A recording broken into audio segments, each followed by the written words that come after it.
तो इतना रिलेटेबल कैसे बोल देते हो? क्योंकि भाई ये काम हमने भी की है ना? अब जिस जिस क्लास में कुछ ना समझ में आए उसमें पीछे बैठ के बातें तो चलेंगी, है ना? इनफैक्ट मैं तो एक दिन बात कर रहा था, हमारे ऑर्गेनिक वाले सर ने बोला डीपीपी सॉल्व करवाते थे हमेशा, और उनकी क्लास का एक पर्टिकुलर नियम था कि आपको डीपीपी सॉल्व करके आनी है। बाकी सभी क्लासेस में मैं आगे बैठा करता था ताकि इंटरेक्शन बढ़िया होता, पीछे से कुछ सुनाई दिखाई नहीं देता। बट जैसी केमिस्ट्री क्लास होती थी तो मैं उठ के पीछे जाता था, और केमिस्ट्री क्लास सेकंड नंबर पे होती थी। मैं ठीक है भाई, उठ के चले गए पीछे, और बढ़िया फिर पता है क्या करना है, लफंडरगिरी करनी है और क्या है। बेंच पे कुछ लिख रहे हैं, हाँ एक कंपास है या फिर एक पेन है जो जिसका पॉइंट टूट चुका है, उसी से खुद ही कर रहे हैं। बोले किंग सचिन बोले बेंच पे छाप दिया। तो उन्होंने आती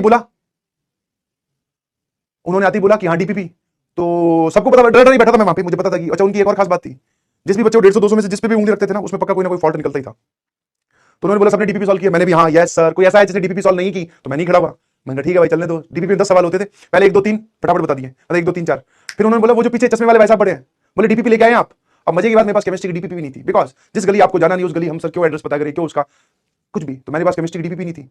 उससे पहले लेक्चर हुआ था फिजिक्स का, मैंने कहा क्या फिजिक्स, अब मैं कहा मरता क्या नहीं करता, अचानक बोले जैसा समझ में आया, मैंने अपनी बैग में से फिजिक्स की डीपीपी निकाली और दिखा दी। उधर से आया, बोले बैठ जाओ बेटा मैं वही वापस अपने ग्रुप का कपिल शर्मा, मैं देख रहा है सेट कर दिया ना पूरा माहौल ऐसे। और मैं तुम सॉल्व करके भी आए तब भी तुमसे कुछ नहीं हो रहा, अपने बिना सॉल्व करके फिजिक्स की डीपीपी भी दिखा दी है, और मास्टर एकदम सेट है। अलग एक रैपो बना ली मतलब उस एरिया में। लौंडे भी पीछे वाले बोल रहे भाई साहब ये खतरनाक आदमी है यार। डीपीपी डिस्कशन हो गया है ना, सब सर ने कुछ ऑर्गेनिक का पढ़ा रहे थे तो कुछ चीजें डिस्क्राइब भी की। पता नहीं अचानक कहां से दिमाग में आया, बोले चश्मे वाले भाई साहब वो जो आपकी ऑर्गेनिक वाली डीपीपी लेके आना आगे। उसके बाद में भाई साहब वो जो कपिल ग्रुप का जो कपिल शर्मा था जो सब कुछ सेट कर दे रहा था, उसका चेहरा देखने वाला था, और बाकी जो लौंडे पहले एकदम एकदम इंप्रेस हो गए थे, अब उनका चेहरा देखना वो खिलखिला उठे। बोले अब मजा आएगा। सब लोगों के लिए जिंदगी ऐसा होता है ना, 150-200 क्लास में कोई एक फंस गया, अब बाकी उसके साथ क्या बीत रही है वो तो वो जानता है, पर बाकी जो 149 बच्चे उनके लिए तो एंटरटेनमेंट ही है। बोले अब मजा आएगा, अब इसकी उतारी जाएगी। आ गया स्टेज पे, बुलाया ज्यादा कुछ नहीं, बस थोड़ी बहुत बेइज्जती करी। बोले ऑर्गेनिक की डीपीपी में बेटा वेज कब से बनने लगे, वेज वेज, हाँ कुछ ऐसा था। मैं कहा सर पता नहीं गलती से कहां से छप गई ये। बोले डीपीपी करके आए हो क्या? अब देखो बच्चे एज ए स्टूडेंट सब लोग अंदर सेम ही होते हैं। फिर मैंने भी अपने बहानों की तलवार चलाई, मैं कहा हाँ सर करके आया था उम्र से गलती से ना डीपीपी।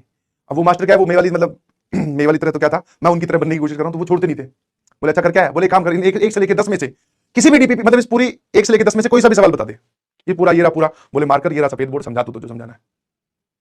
अब भाई साहब आगे आगे बेंच में बैठी लड़कियां, अब दोनों ही चीज समझ में आ रही है। मैं कहा यार अगर मैंने मार्कर लेकर बोर्ड की ओर बढ़ा तो घोर बेइज्जती, अभी जिस सिचुएशन में हूं यहां तो बेइज्जती हो ही रही है। फिर मैंने क्या कर सकते हैं, surrender is the best option. मैंने कहा सॉरी गलती होगी sir, I am really sorry, and वही मन में बड़बड़ाना, आगे से नहीं होगा पीछे से नहीं होगा। मास्टर ने बोला अगली क्लास में आओ डीपीपी सॉल्व करके आना। उस लेक्चर की पता नहीं किसकी शायद 7वीं 8वीं डीपीपी चल रही थी, plus I effect minus I effect. बोले सारी सॉल्व करके आना।